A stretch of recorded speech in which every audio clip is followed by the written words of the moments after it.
Viral ஆகணும்னு சொல்லிட்டு இவன் ஒரு 10,000 மீட்டர் டவரை கிளைம் பண்ணி ஜஸ்ட் மிஸ்ஸுங்க, செத்தே போயிருப்பான். டாப்புக்கு ரீச் பண்ணும்போது அவன் செம்ம மாசா ஃபீல் பண்ணிட்டு இருந்தான். போன் எடுத்து லைவ் ஸ்டார்ட் பண்ணிட்டான். வியூஸ் போர் ஆகுது, கமெண்ட்ஸ் ஃப்ளட் ஆகுது. அவன் ஸ்மைல் பண்ணிட்டு அட்டென்ஷன் என்ஜாய் பண்ணிட்டு இருந்தான். ஆனா திடீர்னு அந்த செகண்ட்ல தண்டர் ரம்பிள் கேட்டுச்சு. அதுவும் பேக்ல ஒரு லவுடான சவுண்டோட. பேனிக் ஆன அந்த பையன் அவன் சேஃப்டி ஹுக்கை ரீச் பண்ணான். பட் ஸ்லிப் ஆயிடுச்சுங்க. அண்ட் அவ்வளோதான், டாப்ல இருந்து விழுந்துட்டான். அவன் லைஃப் மூமெண்ட்ஸ் அவன் கண்ணு முன்னாடி ஃபிளாஷ் ஆக ஆரம்பிச்சது.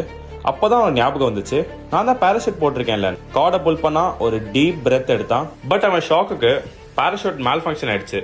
கண்ட்ரோல் பண்ண முடியாம அவன் டைரக்டா ஒரு பெரிய பில்டிங்க்கு ஸ்பீடா போறான்.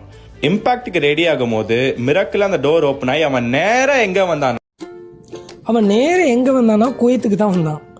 குவைத்துக்கு வந்த உடனே அந்த அரபி கவா அதை குடிக்கணும்னு அவனுக்கு ரொம்ப நாள் ஆசை.